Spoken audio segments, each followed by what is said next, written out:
मेरो नाम बलराम बोमजन।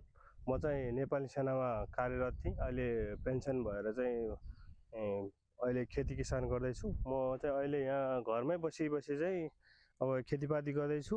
अब मैले गाई पालन पनि गरेको छु। टमाटर खेती, अकबरे खोर्सानीदेखि लिएर अन्य बालीहरू पनि लाउँछु। अहिले म नेपाली सेनाबाट रिटायर भएर अहिले आफ्नै घरमा, आफ्नै देशमा, आफ्नै माटोमा के गर्छु भनेर चाहिँ मैले गरिराखेको छु। जे होस्, आफूलाई सन्तुष्ट छ, घर परिवारलाई पालेकै छु, राम्रो छ।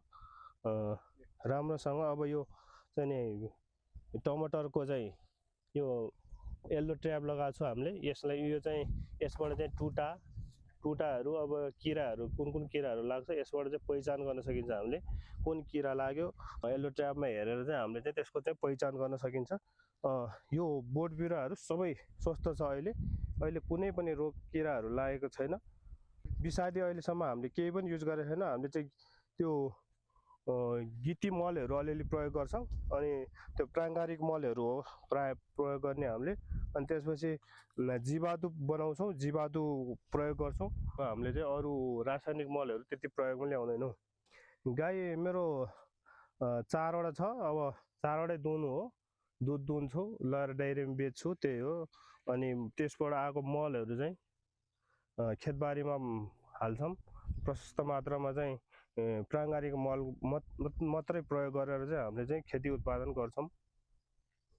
अनि यो करिब वर्षको कतिको जति कार्य गर्नुहुन्छ? वर्षको अब भन्नु पर्दाखेरि अब गाई पालन पनि छ, तरकारी अब टमाटर गर्छु, अकबरे खोर्सानी, विभिन्न किसिमको खोर्सानीहरू जस्तै बुलेट, अर्को माछा खोर्सानी, अरू खोर्सानीहरू पनि प्रयोगमा ल्याउँछ, रोप्छौँ, त्यसबाट उत्पादन हुन्छ। त्यहीबाट घर परिवार चलाउने काम चाहिँ भइरहेछ।